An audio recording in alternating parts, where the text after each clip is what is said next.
kita akan membahas tentang konseling komunitas. Dari saya dulu ya. Jadi yang saya temukan itu tentang konseling komunitas. Definisinya itu konseling komunitas nih kayak konseling yang berfokus untuk membantu individu atau kelompok dalam suatu komunitas untuk mengatasi masalah atau tantangan yang mereka hadapi.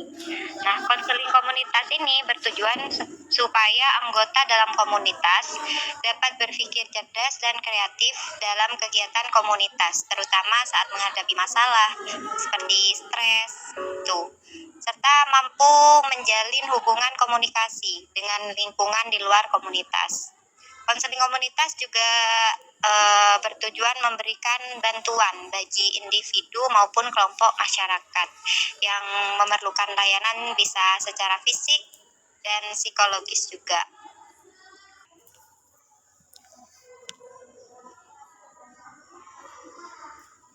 Dalam konseling komunitas ini, konselor memiliki beberapa peran, seperti memberikan bantuan emosional dan psikologis kepada individu yang mengalami berbagai masalah, termasuk stres dan konflik interpersonal. Selain itu, konselor juga berperan memberikan edukasi mengenai kesehatan mental dan keterampilan hidup, membantu anggota komunitas untuk mengatasi masalah dan tantangan yang dihadapi. Di sini juga saya menemukan prinsip-prinsip dasar konseling komunitas. Yang pertama itu ada keterjangkauan, yaitu layanan konseling harus mudah diakses oleh semua anggota masyarakat tanpa memandang status sosial, ekonomi, ataupun lainnya. Terus di sini juga ada kolaborasi dan partisipasi. Konseling komunitas itu mendorong partisipasi aktif dari anggota komunitas dalam proses konseling, baik dalam perencanaan maupun pelaksanaan program-programnya. Terus ada juga kerahasiaan dan etika. Jadi konselor harus menjaga kerahasiaan informasi klien atau konseli dan bertindak sesuai dengan standar etika profesional dalam semua aspek pekerjaan mereka. Terus juga ada pengembangan kapasitas komunitas. Selain fokus pada individu, konseling komunitas juga berupaya memperkuat kapasitas komunitas untuk mengatasi masalah secara kolektif. Nah, itu sih yang saya temukan. Mungkin yang lainnya bisa menambahkan tentang konseling komunitas ini. Baik, di sini saya akan menambahkannya. Ruang lingkup konseling komunitas. Beberapa masalah umum yang sering dihadapi oleh komunitas yaitu 1. Kesehatan mental, stigma terkait dengan gangguan mental, kurangnya akses terhadap layanan kesehatan mental, dan kurangnya pemahaman tentang pentingnya perawatan mental. 2. Kekerasan dalam rumah tangga, kekerasan seksual, dan kekerasan di lingkungan masyarakat. 3. Ketergantungan zat, penyalahgunaan alkohol, narkoba, atau obat-obatan lainnya yang dapat merusak individu dan keluarga. Penilaian kebutuhan komunitas adalah proses yang melibatkan pengumpulan informasi untuk memahami masalah, kebutuhan aset, dan sumber daya dalam suatu komunitas. Langkah-langkah dalam penilaian kebutuhan komunitas meliputi 1. Identifikasi masalah. 2. Identifikasi kebutuhan. 3. Identifikasi aset dan sumber daya. Yang keempat, analisis pelayanan. Yang kelima, partisipasi komunitas. 6. Penyusunan rencana tindakan. 7. Evaluasi. C. Desain intervensi konseling komunitas melibatkan beberapa langkah penting. 1. Memahami kebutuhan komunitas. 2. Memilih pendekatan konseling yang akan digunakan. 3. Menyusun rencana intervensi. 4. Keterlibatan komunitas. 5. Pelatihan konselor komunitas. 6. Evaluasi dan pemantauan. Implementasi program konseling komunitas melibatkan beberapa langkah praktis. 1. Pendekatan kolaborasi dengan organisasi lokal, lembaga pemerintah, dan pemimpinan masyarakat untuk mendapatkan dukungan dan akses ke sumber daya yang diperlukan. 2. Rekrutmen dan pelatihan tenaga konselor, merekrut konselor yang terlatih dan berkualitas yang dapat bekerja secara efektif dengan anggota komunitas. 3. Pendekatan pemasaran dan promosi, menggunakan strategi pemasaran dan promosi yang efektif untuk menyebarkan informasi tentang layanan konseling yang tersedia kepada anggota komunitas. Dari pembahasan tadi, saya jadi teringat bahwa komunitas yang tidak sehat juga bisa berpengaruh buruk terhadap kehidupan individu.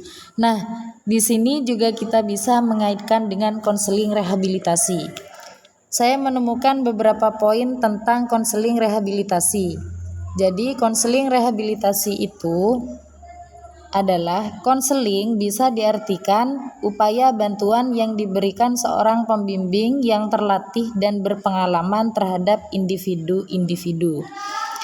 Sedangkan rehabilitasi bisa diartikan sebagai upaya pemulihan individu yang pernah menderita suatu penyakit atau kecacatan agar dapat kembali menemukan normalitas kehidupan dalam masyarakat dan dirinya sendiri. Jadi di sini konseling rehabilitasi dapat diartikan sebagai sebuah profesi yang menerapkan proses konseling untuk individu penyandang cacat dalam beradaptasi dengan lingkungan dan membantu lingkungan mengakomodasikan kebutuhan individu tersebut agar dapat mencapai tujuan personal, vokasional, dan kehidupan yang mandiri.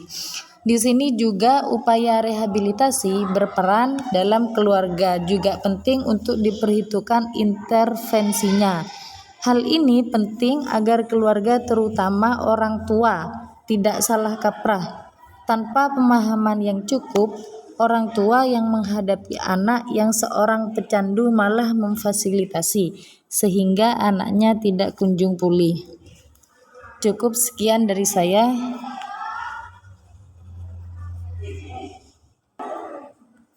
Di sini saya juga akan menambahkan terkait poin konseling rehabilitasi. Yang pertama, pengembangan rencana rehabilitasi individu.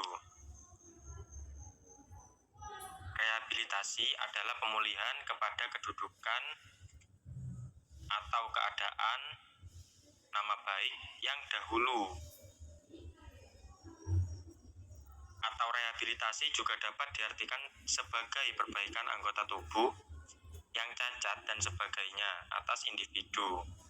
Misalnya, pasien rumah sakit, korban bencana, supaya menjadi manusia yang berguna dan memiliki tempat dalam masyarakat. Dan yang kedua, teknik-teknik konseling yang spesifik untuk mendukung individu dalam mengatasi keterbatasan atau rehabilitas. Banyak teknik yang digunakan dalam konseling individual, yaitu menghampiri klien atau attending, empati, refleksi, eksplorasi, menangkap pesan utama, bertanya untuk membuka percakapan, bertanya tertutup, dorongan minimal, interpretasi, mengarahkan, merangkul sementara, memimpin, dan memfokus.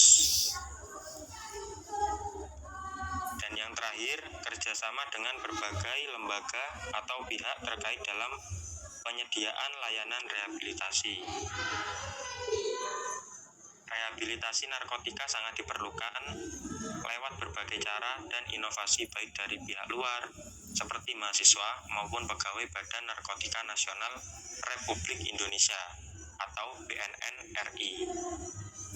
Untuk meningkatkan kemampuan dan inovasi tersebut, Kepala Balai Besar Rehabilitasi Badan Narkotika Nasional Republik Indonesia atau BNN RI dan Fakultas Kedokteran dan Dekan Ilmu Kesehatan atau FKIK Universitas Pertahanan RI atau UNHAN sepakat menandatangani perjanjian kerjasama atau PKS dengan tema pendidikan, pelatihan, dan pengabdian kepada masyarakat.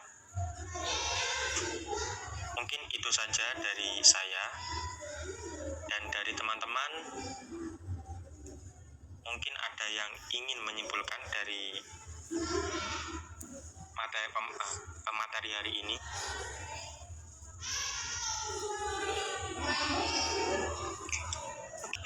Berarti dari pembahasan kita tadi, konseling komunitas itu lebih ke mengatasi masalah individu ataupun kelompok gitu ya di dalam sebuah komunitas, yang bertujuan biar komunitas tersebut bisa berkembang ke arah yang lebih baik gitu ya. Iya, betul sekali. Oke, mungkin sampai sini dulu diskusi kita hari ini. Terima kasih sudah meluangkan waktunya.